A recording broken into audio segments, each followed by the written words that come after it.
والعاقبة للمتقين والصلاة والسلام على سيد المرسلين وعلى آله الطيبين والطاهرين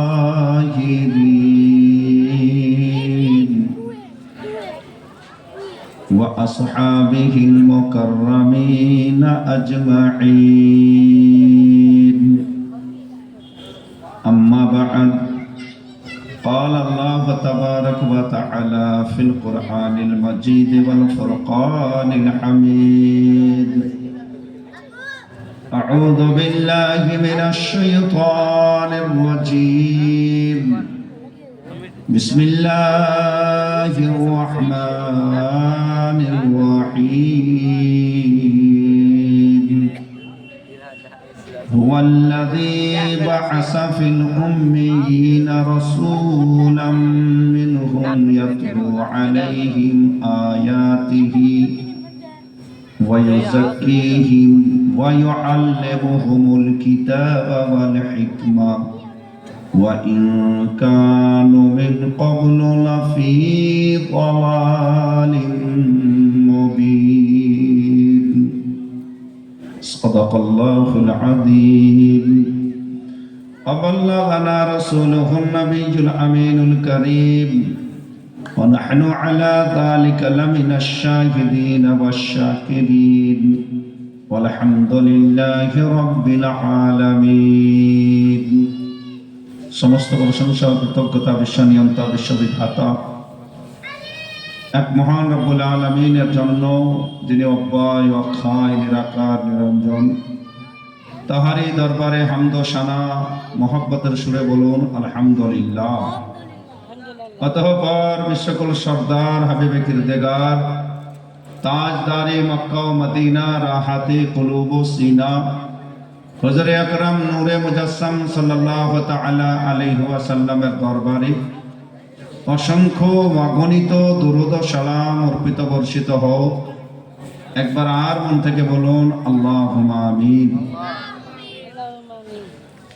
পবিত্র স্টেজ বিশেষভাবে উদযাপিত হয়েছে দাস্তারে ফজিলত এবং দাস্তারে কেরাতের জন্য। সেহেতু আমার মূল বিষয়বস্তু হবে আল ইলমু নূরুন। ইলম হচ্ছে আলো, জ্ঞানী হচ্ছে আলো। ওয়াল জাহলু তারিকুন, এবং অজ্ঞতা হচ্ছে অন্ধকার। আকা মুস্তাফা সাল্লাল্লাহু তাআলা আলাইহি ওয়াসাল্লামকে শুধুমাত্র একটা বিষয়ের জন্য এই পৃথিবীতে প্রেরণ করা হয়নি। মানুষের জীবন যাপনের জন্য যাহা কিছু প্রয়োজন ছিল, আমার আল্লাহ রাব্বুল আলামিন সব প্রয়োজনের দিশারি করে আমার আকা মুস্তাফাকে আমার আল্লাহ রাব্বুল আলামিন কখনো আমা আরসালনাকা ইল্লা রাহমাতাল লিল আলামিন বলে দিয়েছেন, কখনো সেই আমার আল্লাহ রাব্বুল আলামিন আর রহমান আল্লামাল কোরআন বলেছেন। অর্থাৎ নবী সাল্লাল্লাহু তাআলা আলাইহি ওয়াসাল্লামকে বিভিন্ন সাইডের দিশায় আমার আল্লাহ হুজুর আকরাম সাল্লাল্লাহু তাআলা আলাইহি ওয়াসাল্লামকে দিশারি করে প্রেরণ করেছেন।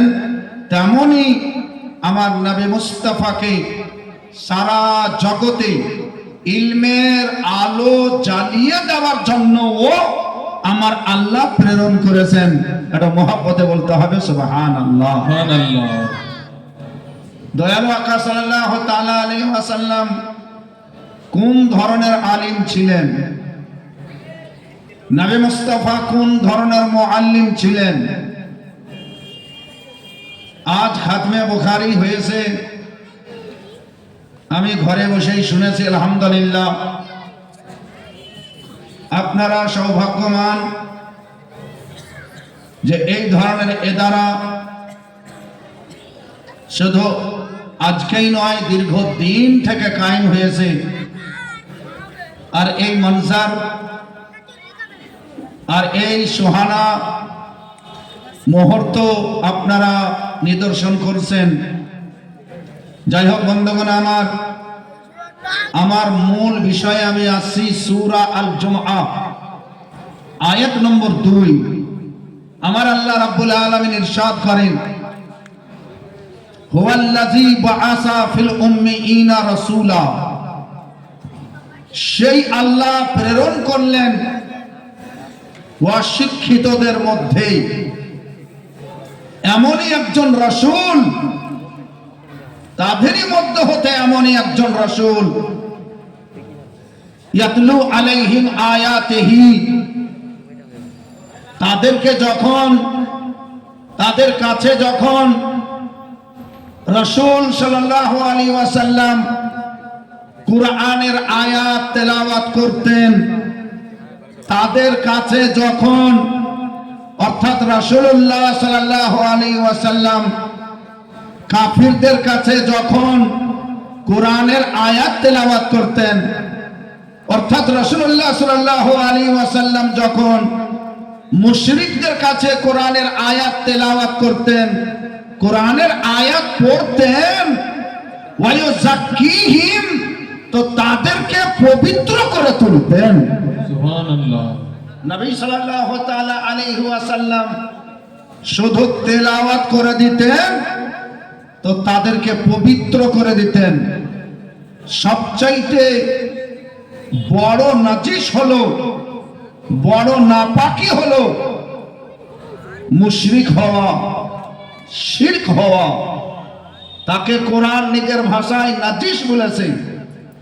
সেহেতু শুধু কোরআনের তেলাওয়াত করতেন আমার নবী, তো তারা শিরকের দলদল থেকে বেরিয়ে আসতো, শিরকের অন্ধকার থেকে বেরিয়ে আলোমুখী হয়ে আমার নবী মুস্তাফা সাল্লাল্লাহু আলাইহি ওয়াসাল্লামের কাছে শাহাদাত পাঠ করে তারা ইসলামে দাখিল হতো।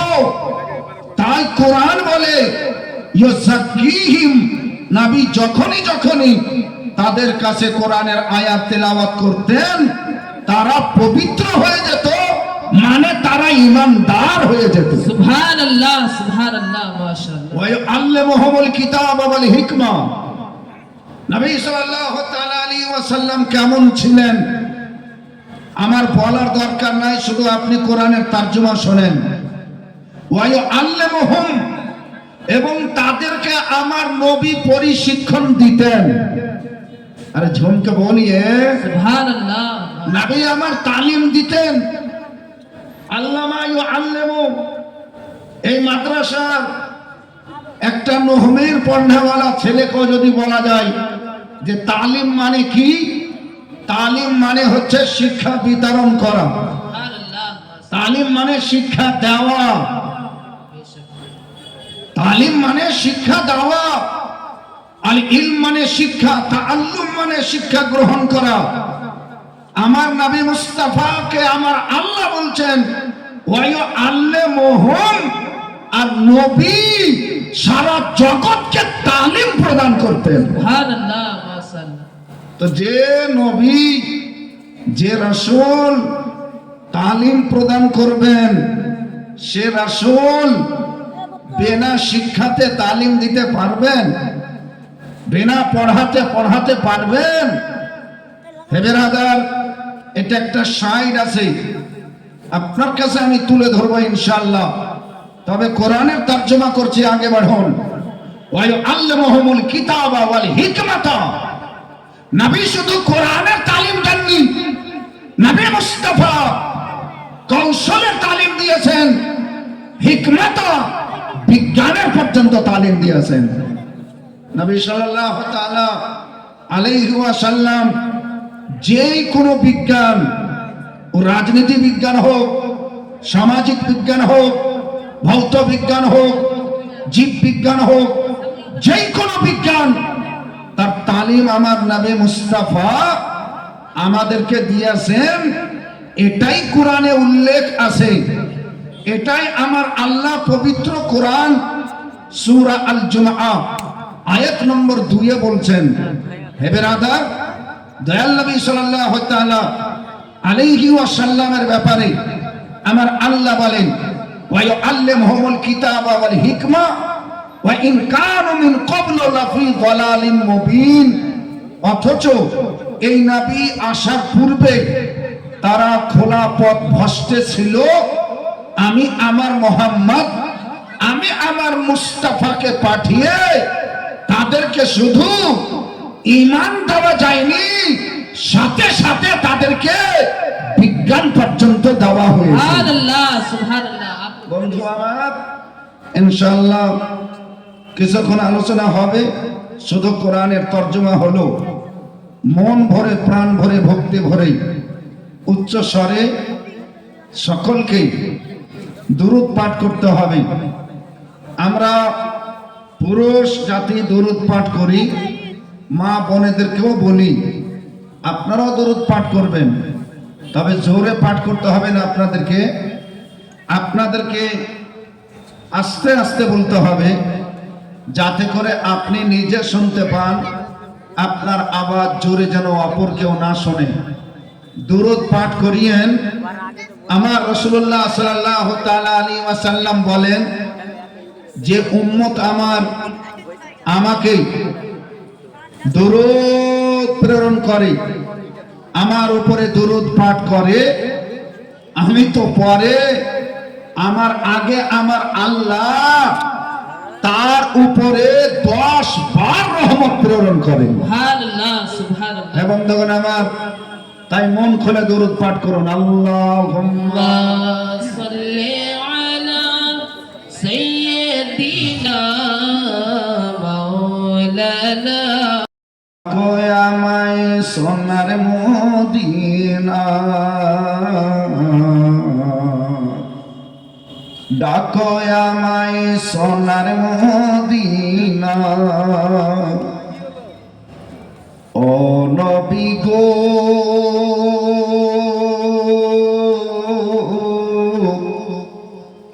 ডাকো আমায় সোনার মদিনা, ডাকো আমায় সোনার মদিনা। বিরহে আর কত থাকি বয়ে মত, বিরহে আর কত থাকি বয়ে মত, করি গো তোমায় বাসনা। ডাকো আমায় সোনার মদিনা, ডাকো আমায় সোনার মদিনা। তুমি গো আল্লাহর প্যারা মুহাম্মদ রাসূল, ওয়াকুলের কান্ডারি তুমি, সর্বজীবের ময়। ইয়া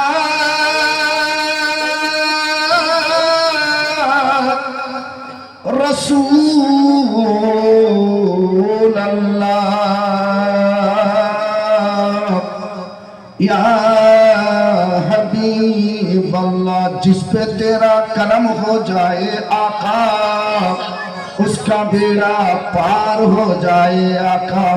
क्योंकि उनकी महक ने दिल के गुंजे खिला दिए हैं, जिस राह चल दिए हैं कूचे बसा दिए हैं। मेरे करीम से घर कतरा किसी ने मांगा, दरिया बहा दिए हैं, दुर्बे बहा दिए हैं। आने दो या डुबा दो, अब तो तुम्हारी जानिब कश्ती तुम्हें पे छोड़ी, लंगर उठा दिए हैं। তুমি গো আল্লাহর প্যারা মুহাম্মদ রাসূল, ওয়াকুলের কান্ডারি তুমি সর্বজীবের মল আমি গরিব দুঃখের আশিকানা উম্মতের আমি গরিব দুঃখের আশিকানা উম্মতের তুমি গো সবার জাহাপনা जरा झूम के बोलो ना সুবহানাল্লাহ আর একটু জোরসে সুবহানাল্লাহ ডাকো আমায় সোনার মদিনা ডাকো আমায় সোনার মদিনা ও নবী গো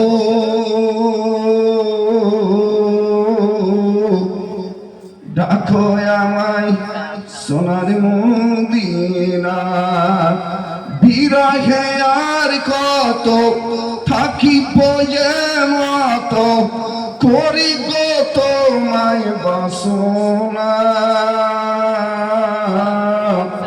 ডাকো আমায় সোনার মদিনা আর সৃষ্টি কিছু না হইতো থাকতো সব গোপন প্রিয় নবী পাকের যদি না হইতো আগমন সৃষ্টি কিছু না হইতো থাকতো সব গোপন প্রিয় নবী পাকের যদি না হইতো আগমন পেয়েছি মরা জীবন গগন ভুবন কিরণ পেয়েছি মরা জীবন গগন ভুবন কিরণ পেয়েছি মোরা গো সান্তনা ডাকো আমায় সোনার মদিনা ডাকো আমায় সোনার মদিনা ও নবী গো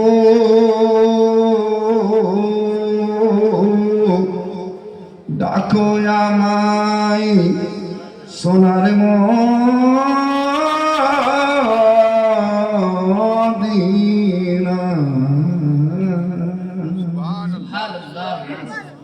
বন্ধুগণ আমার আকা মুস্তাফা সাল্লাল্লাহু তাআলা আলাইহি ওয়াসাল্লাম পবিত্র হাদিস শরীফে নিজেই বলেছেন আমার নবী মুস্তাফা হঠাৎ একদিন নিজের ঘর থেকে বেরোলেন মসজিদে নববীর ভিতরে যাচ্ছেন দয়াল নবী মুস্তাফা মসজিদে নববীর গেটে দাঁড় হয়ে অবাক হয়ে গেছে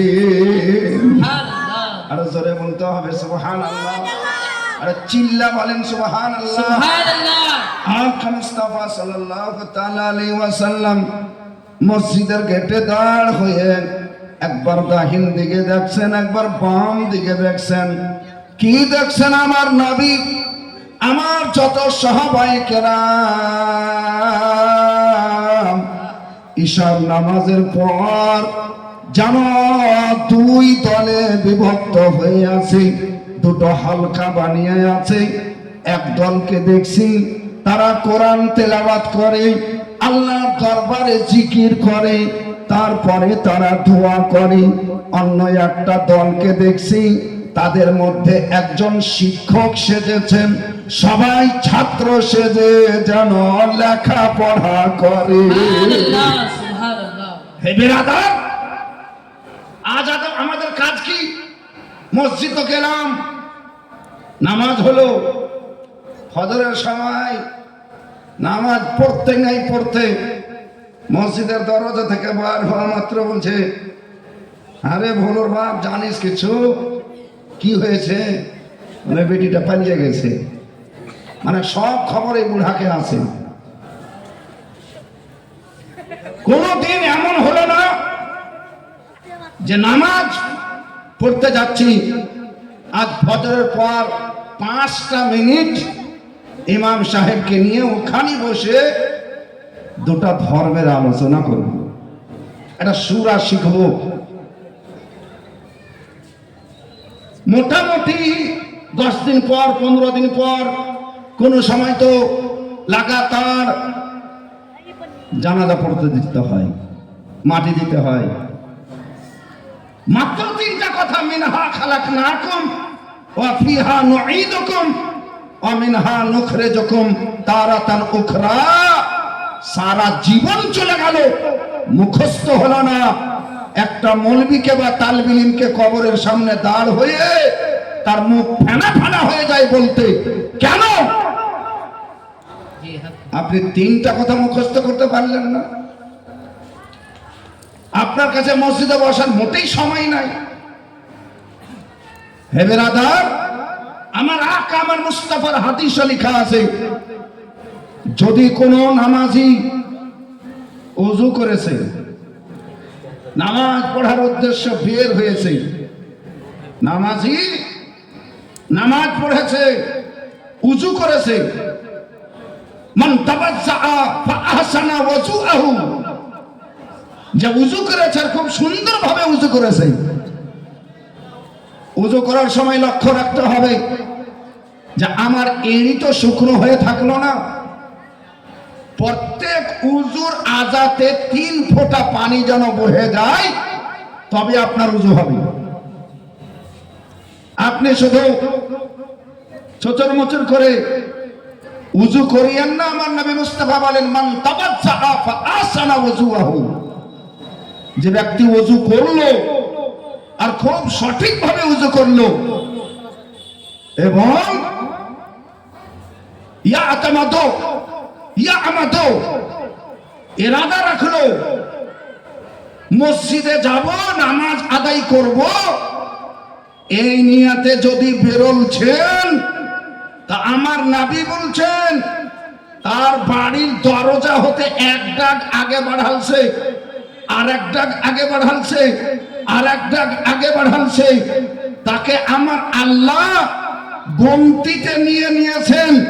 তুমি হাঁটছো হাঁটো, কিন্তু তোমার হাঁটাকে আমি নামাজ অবস্থায় কবুল করে নিয়েছি। সুবহানাল্লাহ, সুবহানাল্লাহ, মাশাআল্লাহ। হাঁটছে।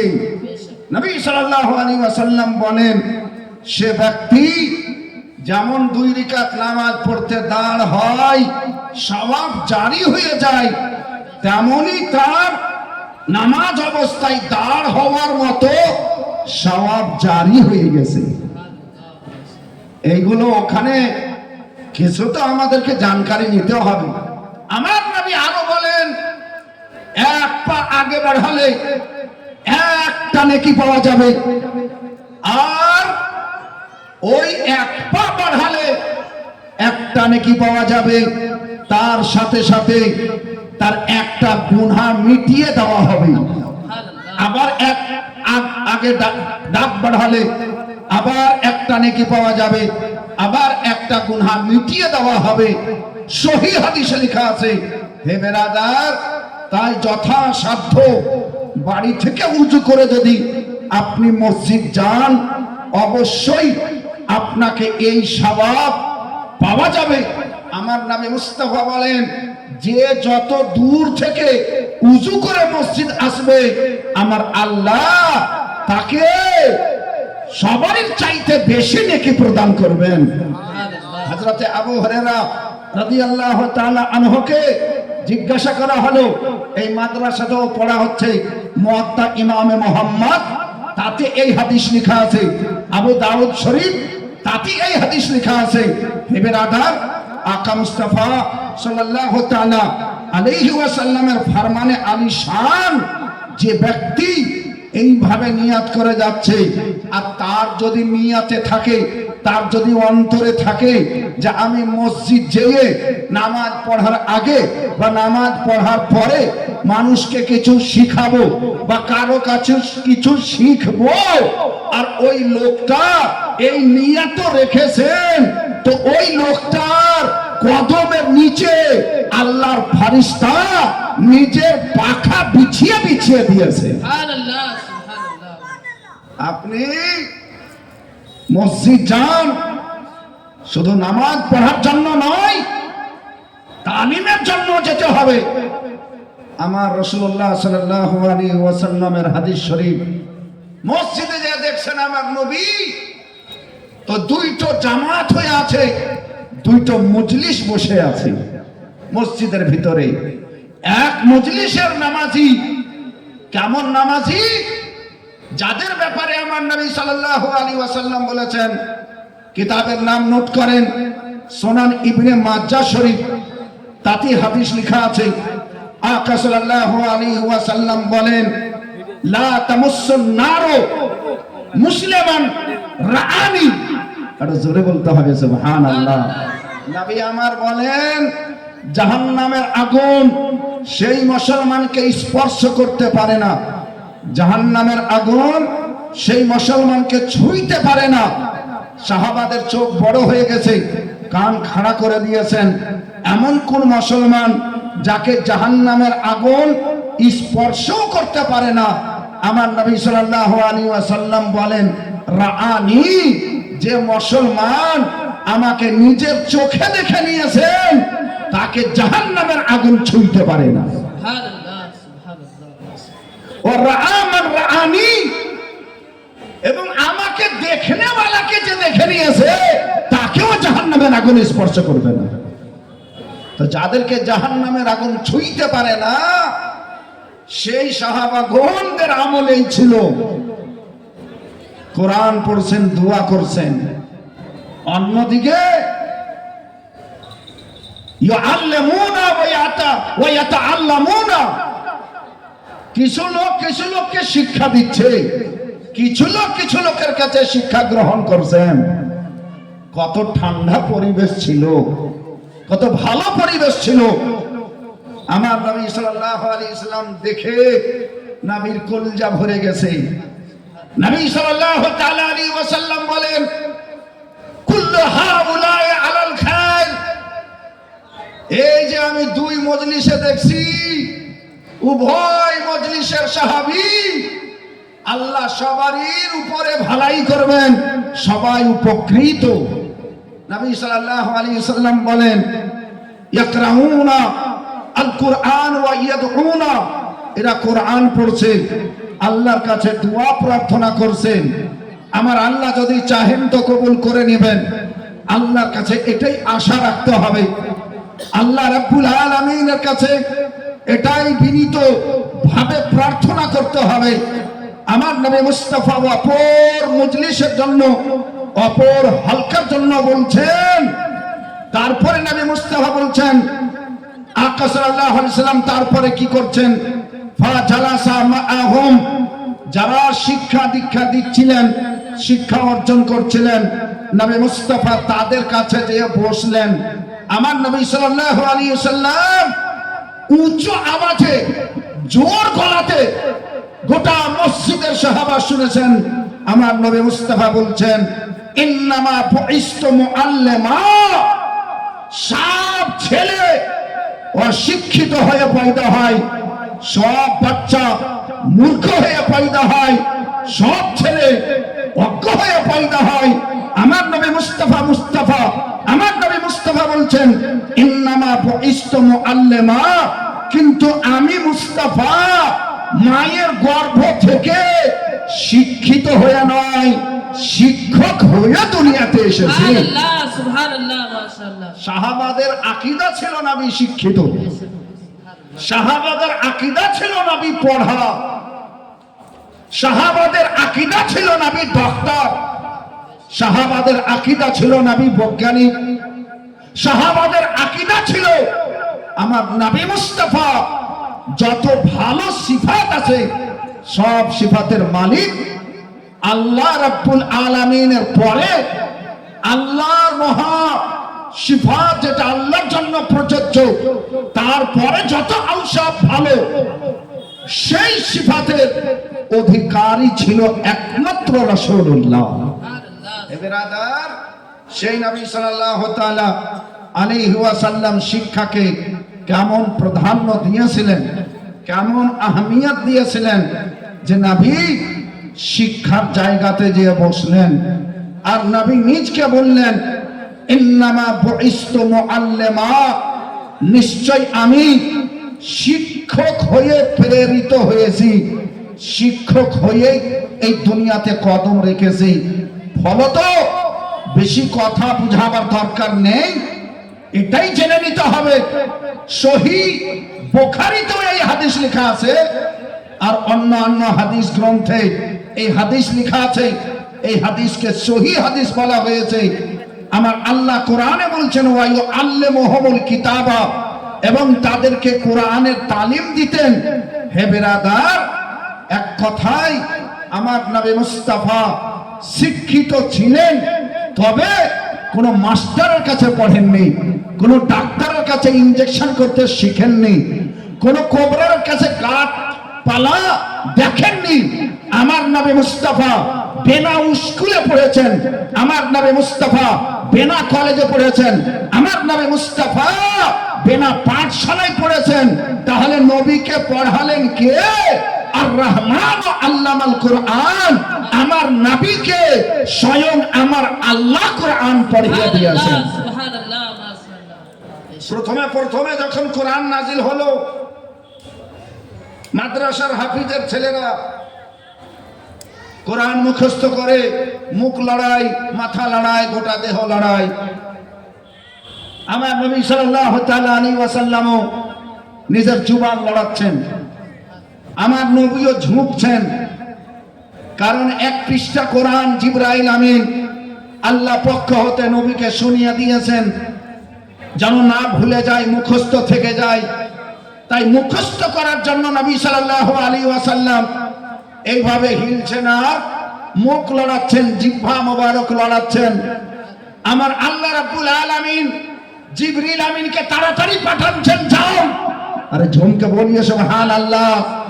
আমার মুস্তাফা কে হাফিজের মতো হিলে হিলে কোরআন মুখস্থ করতে হবে না, আমার মুস্তাফাকে মুখ লড়াতে হবে না, আমার মুস্তাফাকে জুবান লড়াতে হবে না। আমার আল্লাহ রাব্বুল আলামিন পবিত্র কোরআনে ঘোষণা করে দিলেন, হযরত জিবরিল আমিন বলেন, ইয়া রাসূলুল্লাহ সাল্লাল্লাহু তাআলা আলাইহি ওয়াসাল্লাম, লা তুহাররিক বিহি লিসানাকা। ইয়া রাসূলুল্লাহ, আপনি নিজের জুবানকে হিলায়েন না। আল্লাহ রাব্বুল আলামিন ওয়াদা করে নিয়েছেন যে আল্লাহ আপনার বুকে ইলম এবং কোরআন ঢেলে দিবেন। যারা ঝুমকে বলিয়ে সুবহানাল্লাহ। আমার আল্লাহর ওয়াদা আছে, ইন্না আলাইনা জামআহু ওয়া কুরআনাহু। হে আমার মুস্তাফা, এটা আমার দায়িত্ব। ইন্না আলাইনা জামআহু, কোরআনকে আপনার হৃদয়ে আমি জমিয়ে দিব, আমি ঢেলে দিব, আমি ভরে দিব, এবং আপনাকে পড়িয়ে দিব। ওয়া বায়ানাহু, তার তরজমা তাফসীর সমস্ত জিনিস আপনার বুকে অটোমেটিকলি চলে যাবে, আর এমন ভাবে আমি ভরে দেব, হে মুস্তাফা, সারা জগতের মানব জাতি একটা না একটা নোক্তা কোনোদিন ভুলবে, কিন্তু মুস্তাফা তুমি জীবনে কোনোদিন ভুলবে না। হে বিরাদার, এই রকম শিক্ষক ছিলেন নবী, যাকে আমার আল্লাহ স্বয়ং পড়াচ্ছেন, যাকে আমার পরবর্তীকারে আলাম বলে দিয়েছেন, ইন্না আলাইনা জামআহু ওয়া কুরআনাহু। যাই হোক বন্ধুগণ, আমার শিক্ষা কত বড় গুণ আছে যে আমার নবী সাল্লাল্লাহু আলাইহি ওয়াসাল্লাম জিকির করনেওয়ালার কাছে যেয়ে বসেননি, দুয়া করনেওয়ালার কাছে যেয়ে বসেননি। কারণ দুয়া নিজের জন্য করা যায়, জিকির আল্লাহর জন্য করা যায়, কিন্তু ইলম একজন অন্ধকারকে টেনে আলোতে নিয়ে আসা যায়। ইলম এমনই একটা প্রয়োজন যাতে করে মানব দানব কীট পতঙ্গ সবার জন্য উপকার হয়। ফলত ইলমের জায়গায় আমার নবী বসার পরে সব গৌরবে বলেছিলেন, আজ আমি এই জায়গাটা এখতিয়ার শুধুমাত্র এই কারণে করেছি, ইন্নামা বুইসতু মুআল্লিমা, কারণ আমি শিক্ষক হিসাবে প্রেরিত হয়েছি। আগে বাড়ছি ইনশাআল্লাহ। একবার মন থেকে দরুদ পড়েন, আল্লাহুম্মা সাল্লি আলা সাইয়্যিদিনা মাওলানা মুহাম্মদ ওয়া আলা আলিহি سيدنا مولانا محمد সাল্লাল্লাহু তাআলা আলাইহি ওয়াসাল্লাম কোরআন হাদিস ইজমা কিয়াস চারটি উসুল আহলে সুন্নাত ওয়াল জামাত বিশেষভাবে আমভাবে মুসলমান আমাদের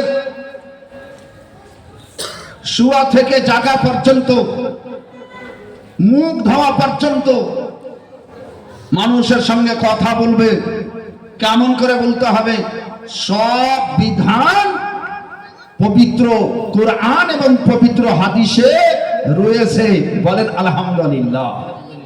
আমাদের ছেলে মেয়ে স্কুলে কখন ভর্তি হবে তারও বিধান আছে, হাদিসে। অথচ অন্যান্য গ্রন্থে এই ধরনের সিস্টেম দেখতে পাওয়া যায় না। আপনি 4 বছরের ছেলে একটা নার্সারিতে নিয়ে গেলেন, বয়স কত? 4 বছর, ভর্তি হবে না। কেন ভর্তি হবে না? 4 বছরের ছেলেকে আমরা ভর্তি নিই না, নিয়ম নাই। কমপক্ষে 6-7 বছর যেন বয়স হয় তখন নিয়ে আসবেন। 6 বছর তো অবশ্যই লাগবেই, তার নিচে ছেলে ভর্তি হবে না, স্কুলে ভর্তি হবে না, কোনো পাঠশালায় ভর্তি হবে না। হেডমাস্টার সাহেব, আপনি যে এইগুলো বলছেন তাহলে কোনো আসমানি কেতাবে লেখা আছে যে 6 বছরের আগে যাবে না? কোনো পণ্ডিত বলেছেন? বলে এটা ভারতের আইন। ভারতের আইন যে তৈরি হয়েছে, তো এই আইনটা কোন জায়গা থেকে সংগ্রহ করেছেন? গীতা, পুরাণ, কোরআন, হাদিস, মহাভারত, রামায়ণ কোন জায়গা থেকে নেওয়া হয়েছে? বলছে আমি ওগুলো জানি না, আমি এটাই জানি 6 বছর হলে ভর্তি হবে, না হলে হবে না। বিরাদরান ইসলাম, আমার আকা মুস্তাফার কাছে চলুন। ইয়া রাসূলুল্লাহ সাল্লাল্লাহু আলাইহি ওয়াসাল্লাম, ছেলে কয় বছর হলে মাদ্রাসা নিয়ে যাব? ছেলে কয় বছর হলে মসজিদ নিয়ে যাব? ছেলে কয় বছর হলে তাকে শিক্ষা দেওয়া যাবে? আমার আকা মুস্তাফা সরওয়ারে কায়নাত ফখরে মওজুদাত রূহি ফিদা সাল্লাল্লাহু তাআলা আলাইহি ওয়াসাল্লাম বলেন, যখন তোমাদের ছেলে 7 বছর হয়ে যাবে তখন থেকে তার আঙ্গুল ধরে মসজিদ শিক্ষার জায়গা নিয়ে যেতে আরম্ভ করো। সুবহানাল্লাহ। আরে জোরে বলেন সুবহানাল্লাহ। ইসলামের বিধান আছে। আর সবচাইতে বড় কথা, শিক্ষার উপরে জোর যত বেশি ইসলামের আছে অন্য কোন ধর্মে নাই, সবচাইতে শিক্ষার জোর আছে ইসলামে। আদম আলাইহিস সালামকে নিষ্পাপ ফেরেশতাগণ সাজদা করেছিলেন, সাজদা। যাদের কোনো গুনাহ হয় না, যারা মাটির তৈরি নয়, যারা একমাত্র নূরের তৈরি, যাদেরকে যা অর্ডার করা হয়েছে ব্যতিক্রম করে না, উল্লঙ্ঘন করে না, তাদেরকে বলা হয় ফেরেশতা। আল্লাহ রাব্বুল আলামিন বলেন, কুল্লা উসজুদু লিআদম। আমি বললাম, হে আমার লিল মালায়েকাতি উসজুদু লিআদম, ফেরেশতাদেরকে যে তোমরা আদমকে সিজদা করো। ফাসাদাদাল মালায়েকাতু, মালায়েকা যত ফেরেশতা ছিলেন সব ফেরেশতা সিজদা করলেন। শুধুমাত্র ইবলিস সিজদা করেনি, ফেরেশতারা যে সিজদা করলেন। একমাত্র সিজদা একটা এমনই রুকন, আল্লাহ ব্যতীত কাউকে দেওয়া যাবে না। সাজদা একমাত্র আল্লাহর জন্য। তাহলে পরবর্তীকারে আলাম, আপনি আদমকে সাজদা কেন করতে বললেন? যে আদমকে সাজদা করো তোমরা ফেরেশতাগণ মিলে। এখানে একটা বিশাল বড় রহস্য আছে। আদম নবী এই কারণে সাজদা করতে হবে না। আদম বিশাল বড় এই কারণে সাজদা করতে হবে না। তাহলে আদমকে সাজদা কেন করতে হবে? ওয়া আল্লামাল আদামাল আসমাআ কুল্লাহু, আল্লাহ রাব্বুল আলামিন আদমকে সমস্ত নাম শিখিয়ে দিয়েছিলেন। ফেরেশতাদেরকে জান্নাতে কি আছে, দোজখে কি আছে, এই গাছপালাতে কি আছে? তারা বলছে, হে আল্লাহ রাব্বুল আলামিন, আমাদেরকে যা শিখিয়ে দিয়েছেন সেটাই জানি, তার উপরে আমরা কিছু জানি না। লা ইলমা লানা ইল্লা মা আল্লামতানা। হে আল্লাহ, সেটাই আমাদের ইলম আছে যেটা আপনি শিখিয়ে দিয়েছেন, এছাড়া আমাদের কাছে আর ইলম নাই। হযরতে আদম আলাইহিস সালামকে যখন জিজ্ঞাসা করা হলো, আদম আলাইহিস সালাম সব প্রশ্নের উত্তর দিতে আরম্ভ করলেন। সব প্রশ্নের উত্তর দিয়েছিলেন। আমার আল্লাহ বলেন, হে আমার ফেরেশতারা, যারা শিক্ষায় বেশি হবে, যারা শিক্ষায় গুণান্বিত হবে, যারা শিক্ষায় মহা হবে, যারা শিক্ষায় বড় হবে, তাদের কাছে তোমাদেরকে ছোট হয়ে যেতে হবে। শিক্ষাই হলো মূল মানব জাতির মেরুদণ্ড।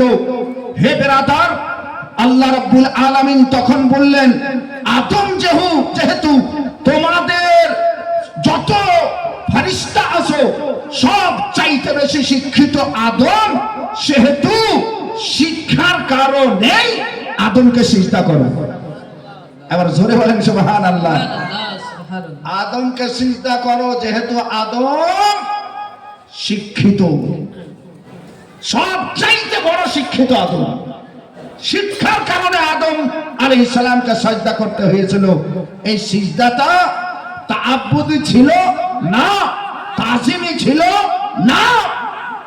এই সাজদাটা কেবলমাত্র আল্লাহর হুকুম ছিল। আরে ঝুমকে বলিয়ে সুবহানাল্লাহ।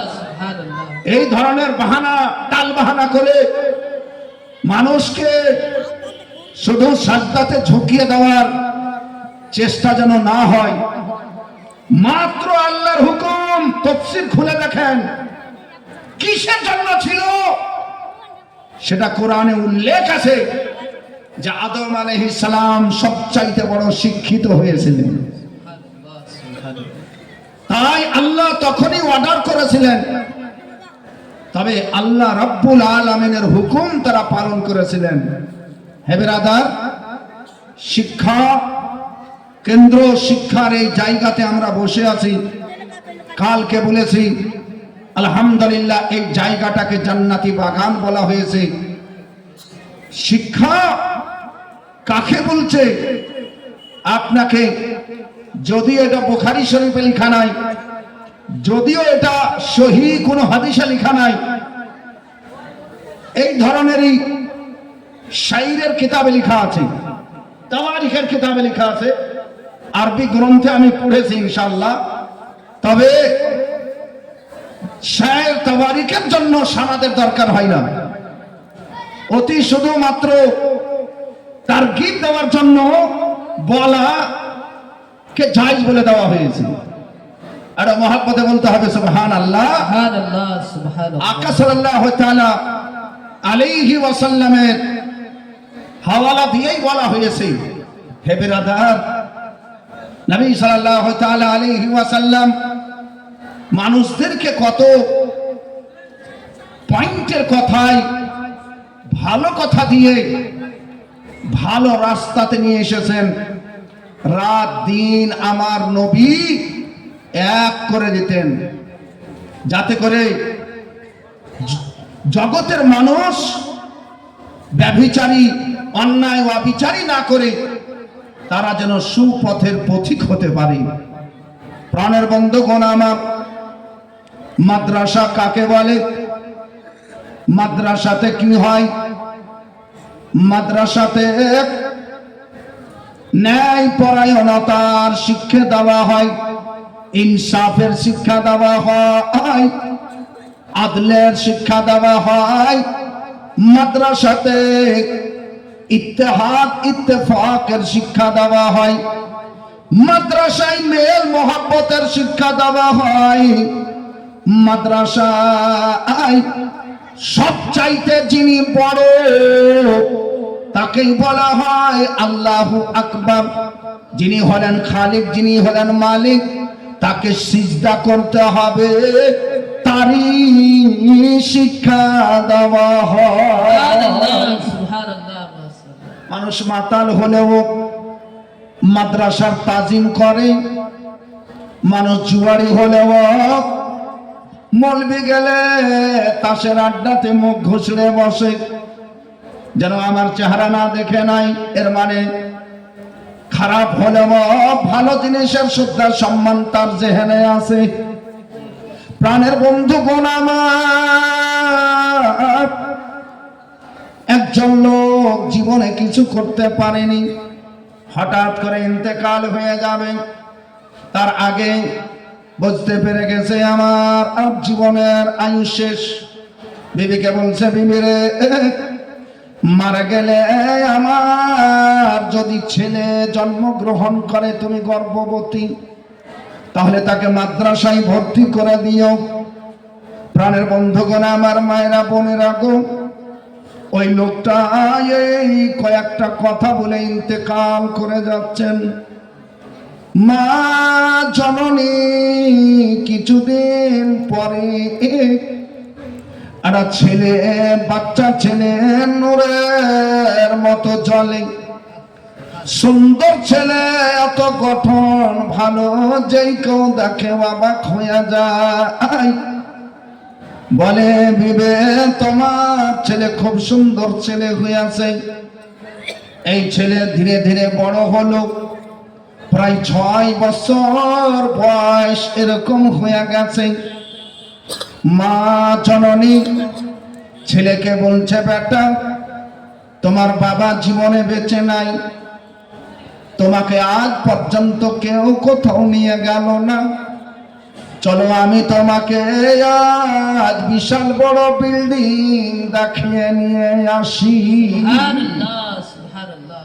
তার স্বামী বলেছিলেন, যখন বড় হবে, আমি জীবনে কিছু করতে পারলাম না, কমপক্ষে আমার ছেলেকে তুমি মাদ্রাসায় ভর্তি করে দিও। মাদ্রাসায় নিয়ে যেয়ে সে ছেলে যেন কোরআন পড়ে। অনেক রকমের চেষ্টা করেছে, বিল্ডিং তৈরি করব, কাকে মার্ডার করে দিয়েছি, কোথায় ছিনতাই করেছি, কিন্তু কার্যকারী হয়নি। আমার মনের আশা, নারায়ে তাকবীর, আল্লাহু আকবার, নারায়ে রিসালাত, ইয়া রাসূলুল্লাহ। একখানা কোরআন শরীফ দিয়েছেন, আর 500 টাকা কি নাম আপনার? সুবহানাল্লাহ। শমীজউদ্দিন সাহেব, মাশাআল্লাহ, আলহামদুলিল্লাহ। হে বিরাদার, সেই মা তার স্বামীর কথা স্মরণ করে, আজ আমার ছেলেকে আমি মাদ্রাসায় নিয়ে যাব। নিয়ে যাচ্ছেন মাদ্রাসায়, মা জননী হাঁটছেন, ছেলেকে নিয়ে হাঁটছেন, বহু দূর পর্যন্ত চলে এসেছে। ছেলে বলছে, মা পায়ে লাগছে, মা আর যেতে পারবো না। মা, মা তো মাই হয়। অত বড় ছেলেকে মা জননী আবার করে তুলেছেন, যারা ঝুমকে বলি সুবহানাল্লাহ। সামনে এই যে গেট দেখতে পাচ্ছেন আপনাদের, মাদ্রাসা গাউসিয়া মনজারে ইসলামের এইরকম একটা গেট লাগানো রয়েছে। গেটের সামনে মা জননী দাঁড় হয়েছেন। ছেলে বলছেন, আম্মা জান গো, ও এটা কার বাড়ি মা? মা বলছেন, এটা হলো রাসূলুল্লাহর বাড়ি। সুবহানাল্লাহ, সুবহানাল্লাহ। কলেজা, আমি তোমাকে এখানে নিয়ে এসেছি কিসের জন্য মা? একটু পরে বলছি বেটা, তবে মা গেট যে বন্ধ আছে। মায়ের কলেজা কেঁপে উঠছে, হুকরে মা কেঁদে যাচ্ছেন।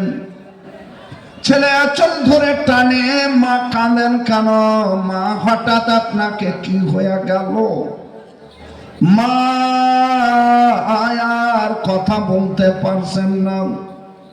মায়ের চোখের অশ্রু থামে না, মা বাঝর নয়নে কাঁদে।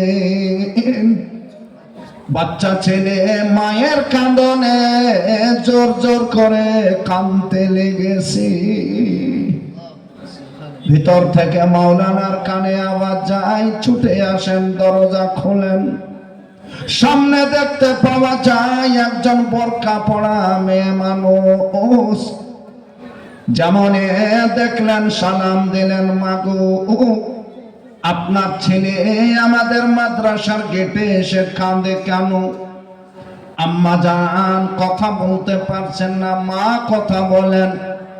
ফিফরে হয়ে মা বলতে লাগলেন, আজ পর্যন্ত আমি পর পুরুষের সামনে দাঁড়িয়ে কথা বলিনি। যে দায়িত্ব আমার স্বামীর ছিল আজকে আমাকে নিজে করতে হলো। আমার স্বামী নাই, মারা গেছে। আমার এই ছেলেটা এতিম। আমার স্বামী স্বপ্নে নয় শয়নে ভুলে গেছেন।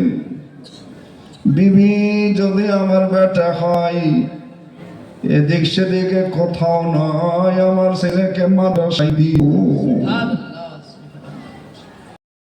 তার পরিবর্তে আমি টাকাও দিতে পারবো না, ধন মুদ্রা দিতে পারবো না। দয়া করে আমার এতিমটাকে আপনার মাদ্রাসাতে রেখে নিন। মৌলানা বললেন, আপনি চিন্তা করিয়েন না, বাড়ি যান। আজ থেকে এর ওস্তাদের সাথে সাথে আমি একে নিজের বেটা বলে গ্রহণ করলাম। ঝুমকে বলিয়ে সুবহানাল্লাহ। একটা ইতিমের মাথায় সহানুভূতির হাত যদি বলা যায়, একটা ইতিমের মাথায় রহমের হাত যদি বলা যায়, দয়ার হাত যদি বলা যায়, একবার যদি আদর করা যায়, তো আমার নবী মুস্তাফা সাল্লাল্লাহু তাআলা আলাইহি ওয়াসাল্লাম বলেন, এত সওয়াব দিয়ে যাবে, এত সওয়াব দেওয়া হবে যে সেই ব্যক্তি নিজের সওয়াব গুনতে পারবে না। সুবহানাল্লাহ, সুবহানাল্লাহ। এইভাবে ছেলেটাকে ধরে আমার নবী মুস্তাফা নিজের বুকে জড়িয়ে ধরেছে। চলো বাপ, আজ থেকে তুমি আমার কাছে থাকবে, এই মাদ্রাসায় থাকবে, এখানে খাবে, এখানে ছুটবে, খেলবে, এখানেই তুমি পড়বে। হে বিরাদার, তার মা রেখে চলে গেছেন। এই বাচ্চা ছেলেকে উস্তাদ সাহেব নিয়ে পড়তে বসেছেন। বাড়ি থেকে কোনো বই পথে নিয়ে আসেনি, কি পড়ো বেটা? হুজুর আমি আজ পর্যন্ত কোনো বই দেখিনি। কায়দা নিয়ে আসা হলো, যেই কিছু পড়া ছিল, পড়া হচ্ছিল, সেই কিতাব তার সামনে নিয়ে আসা হলো। বলো বিসমিল্লাহির রহমানির রহিম। আরে জোরে বলেন একবার, বিসমিল্লাহির রহমানির রহিম বলেন একবার, ভালো করে স্পষ্ট করে, বিসমিল্লাহির রহমানির রহিম। বিসমিল্লাহ, শুধু বিসমিল্লাহটা হলো বিসমিল্লাহির রহমানির রহিমের নাম। কুল্লু আমরিন জিবালিন লাম ইউবদা বিইসমিহি তাআলা ফাহুয়া আক্তাউ ওয়া আক্তারু। সহিহ মুসলিম শরীফের হাদিসে লেখা আছে, প্রত্যেক কাজের প্রারম্ভে বিসমিল্লাহির রহমানির রহিম বলে শুরু যদি না করা যায়, তাহলে সেই কাজটা অসম্পূর্ণ থাকে, সেই কাজটা আধুরা থাকে, পূর্ণ হয় না। আপনি রিকশা চালক মুঠো ভরা মাত্রই বলবেন বিসমিল্লাহির রহমানির রহিম। আপনি খেতে বসেছেন, বলবেন বিসমিল্লাহির রহমানির রহিম। মা হাড়িতে চাল দিবে, বলবে বিসমিল্লাহির রহমানির রহিম। বাড়ি থেকে বেরোবেন, বলবেন বিসমিল্লাহির রহমানির রহিম। যেই কোনো ভালো কাজে তার শুরুতে বলতে হবে বিসমিল্লাহির রহমানির রহিম। উস্তাদ সাহেব তার জীবনের পহিলা একটা সবক দিবেন, একটা শিক্ষা দিবেন, তার জন্য তাকে বলাচ্ছেন বিসমিল্লাহির রহমানির রহিম। ওই ছেলেটা পড়ছে বিসমিল্লাহির রহমানির রহিম। কথা এখানে থাক, তার বাবা মারা গেছে, কোথায় আছে? জাহান্নামে আছে। কোথায় আছে? দোজখে আছে। নেকির কাজ করতে পারেনি, হামেশা গুনাহের কাজ করেছে। নামাজ জানতো না, রোজা জানতো না, শুধুমাত্র লাফাঙ্গাগিরি করেছে, ফলত সব চিন্তা করে তার বিবিকে ভুলে গেছিল আমার ছেলেকে মাদ্রাসায় দিও, আমার ছেলে মাদ্রাসায় যদি পড়ে একজন আলিম সেজে যায়, গ্যারান্টি আছে এই আলিম জীবনে কোনোদিন মদ খাবে না। আরে ঝুমকে বলো সুবহানাল্লাহ। গ্যারান্টি আছে মুফতি সাহেব জীবনে কোনোদিন শরাব পান করবে না, গ্যারান্টি আছে মুফতি সাহেব কোনোদিন সুদ খাবে না, গ্যারান্টি আছে। কিসের গ্যারান্টি আছে? আমার আল্লাহ রাব্বুল আলামিন পবিত্র কোরআনে গ্যারান্টি দিয়ে কথা বলেছেন, ইন্নামা ইয়াখশাল্লাহ মিন ইবাদিহিল উলামা। সবচাইতে বেশি প্রকৃত পক্ষে যদি আল্লাহকে বলে কেউ ভয় করে সে হলো আলিমে রব্বানি, যারা ঝুমকে বলো সুবহানাল্লাহ। সুবহানাল্লাহ, মাশাআল্লাহ। হক্কানি আলিম যদি আমার বেটা হয়ে যায়, আমার অবস্থা যা হবে হবে, কমপক্ষে হাসরের ময়দানে আমার ছেলের মুখ আমি উচ্চা দেখতে পাই। আরে ঝুমকে বলিয়ে সুবহানাল্লাহ। বিরাদার, আপনি যতই ঠান্ডাতে থুরথুরিয়ে বসে আছেন, বেটা রাগ করে চলে গেছে, আপনিও তার উপরে রাগ করে আছেন। হঠাৎ করে খবর আসলো এসএসসিতে পরীক্ষা দিয়েছিল, বেটা পাস হয়ে গেছে, বেটার হাই স্কুলে চাকরি হয়েছে। ওই বুড়া বাপটাকে দেখতে পাওয়া যাচ্ছে আর যেন তাকে ঠান্ডা লাগছে না। আরে ঝুমকে বলো সুবহানাল্লাহ। কেমন মহব্বত আছে, কেমন আদর আছে।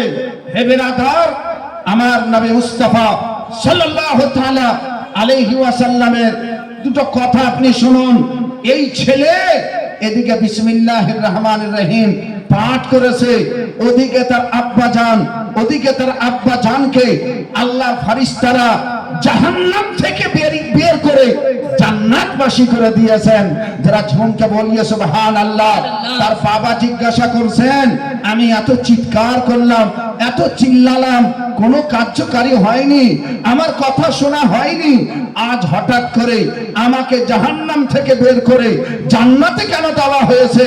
তখন ফেরেশতাগণ আল্লাহর হুকুমে তাকে বলছেন, হে বান্দা, হে আল্লাহর বান্দা, হে আব্দুল্লাহ, তোমাকে এই কারণে জান্নাতে দেওয়া হয়েছে।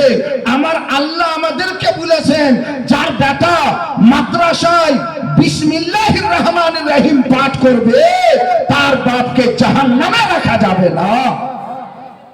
আলহামদুলিল্লাহ। তাই এই ধরনের মাদ্রাসায় আপনাকে 10 টাকা হোক, 100 টাকা হোক, 1000 টাকা হোক, 5000 টাকা হোক, 10,000 টাকা হোক দিয়ে যেমন মদত করেছেন, সহযোগিতা করেছেন, আজকে এই মাদ্রাসাতে দিয়ে সহযোগিতা করতে হবে। আলহামদুলিল্লাহ, মাশাআল্লাহ, জাযাকাল্লাহ, বারাকাল্লাহ। আমি কালকে বলেছিলাম, তো আপনারা আমার কথাই সাড়া দিয়েছিলেন আর অনেক কিছু দান করেছিলেন। আমার নবী সাল্লাল্লাহু আলাইহি ওয়াসাল্লাম ঈদের নামাজ পড়েছেন। কোন ঈদ? ঈদুল ফিতরের নামাজ পড়েছেন। আমার নবী নামাজ পড়া মাত্র পাগড়ি পড়ে আছেন, মেয়ে ছেলেরা ওখানে বসেছিলেন। আমার নবী তাদের কাছে সাহাবীকে নিয়ে যাচ্ছেন সঙ্গে করে, দূর থেকে নিজের উম্মতিনীদেরকে বলছেন, ও মায়েরা, ও বহিনেরা, ও আল্লাহর বান্দিরা, তোমরা এখানে আছো। আজ আমি মুস্তাফা তোমাদেরকে বলছি, বেশিরভাগ মহিলা জাহান্নামে যাবে। কিসের জন্য? তারা স্বামীর শুকরিয়া জ্ঞাপন করবে না। এই কারণে স্বামীকে তারা যতই কিছু পাবে তবুও স্বামীর শুকরিয়া জ্ঞাপন করবে না। এই কারণে তারা জাহান্নামে যাবে। সেহেতু মহিলাদেরকে বেশি বেশি দান করতে হবে। যেমনই নবী এই কথাটা বললেন, কত মেয়ে ছেলে ছিলেন, নবীর সাহাবিয়া মেয়ে নিজের কানের দুল খুলে দিয়ে দিয়েছিলেন। একবার জোরে বলেন সুবহানাল্লাহ। এমন দান করেছিলেন, শুধুমাত্র সোনা সোনা হয়ে গেছিল। আজ এই মাদ্রাসাতে আপনাদেরকে দান করতে হবে। দান বিশাল বড় দৌলত আছে, দান হাসরের সাহারা আছে। দান যে ব্যক্তি করে দিবে, আলিম জান্নাতে চলে যাবে, মুফতি জান্নাতে চলে যাবে, হাজী জান্নাতে চলে যাবে, কিন্তু একজন ব্যক্তিকে আল্লাহর ফেরেশতা জান্নাতের দরজায় থেমে দিবেন, দাঁড়াও। কেন? একাই জান্নাতে যেতে পাবে না, আপনার যত পরিচিত ব্যক্তি তাদেরকে নিয়ে জান্নাতে চলে যান। ওই ব্যক্তি তখন বলবেন, আমার এমন কোন নেকি আছে যে আমার প্রতি আমার আল্লাহ এত রাজি হয়ে গেছেন। আল্লাহ রাব্বুল আলামিন ফেরেশতাদেরকে বলবেন, আমার বান্দাকে বলে দেন